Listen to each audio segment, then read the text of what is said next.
My guest this afternoon is Bruce Akerly from the law firm of Bell, Nunnally and Martin in Dallas, Texas. Good afternoon, Bruce. Good afternoon. Thank you. Okay, Bruce, thank you again for your very thoughtful response to our blog post concerning the bankruptcy of possibly bankruptcy of companies servicing factoring payments. And what I'd like you today to do is to address the issue of what happens in the event of Chapter 7. Or first of all, explain what Chapter 7 bankruptcy is. Chapter 7 bankruptcy is sometimes referred to as a liquidation.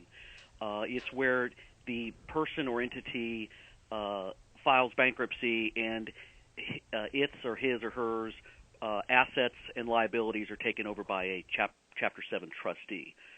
So they essentially, as of the filing date, turn everything over to a Chapter 7 trustee who then administers the assets, liquidates the assets, and then makes the distribution to creditors. Okay. Now, in the event of the servicing of structured settlement factoring payments, one of the issues that has come up is these payments are being serviced because allegedly some of the life companies won't split payments. So you have an annuitant who really potentially has no other means of earning income, has entered into these long-term structured settlement agreements.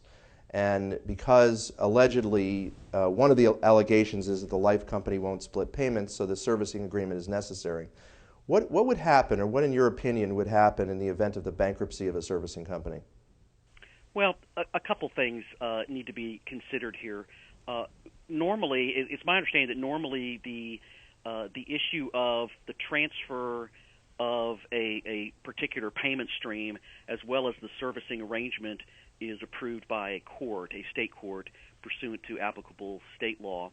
And so the agreement is in place, and assuming that the servicing company is a standalone entity and that entity files bankruptcy under Chapter 7, a trustee would be appointed to take over all the business and financial affairs of that entity. And that would include the entity's obligations under the servicing agreement. So the servicing agreement, as well as the right to receive a portion of the annuity payments, becomes an asset of the bankruptcy estate, which then needs to be administered by the Chapter 7 trustee. Okay, Bruce. Now we had a case earlier this year involving a servicing of a structured settlement payment. Servicing of a stream of structured settlement payments. And in this particular case, there was a delay. Okay, this is a normal circumstance that the company has not filed for bankruptcy, but there was a delay, even if it was a couple of day delay. And isn't it a fact that when there's a servicing agreement, the entire payment goes to the servicing company, and the servicing company, in essence, passes through those payments?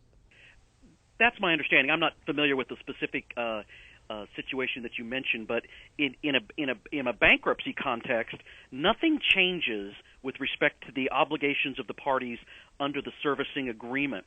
And in Chapter 7, the trustee would have 60 days to determine whether he wanted to assume the servicing agreement arrangement or reject it in bankruptcy. If he does nothing, it would automatically be rejected. If he decides to assume it because it has value, then he'd have to perform, and that is continue to service the annuity payment. That is deposit a portion into the bankruptcy estate, and then make a payment to the annuitant.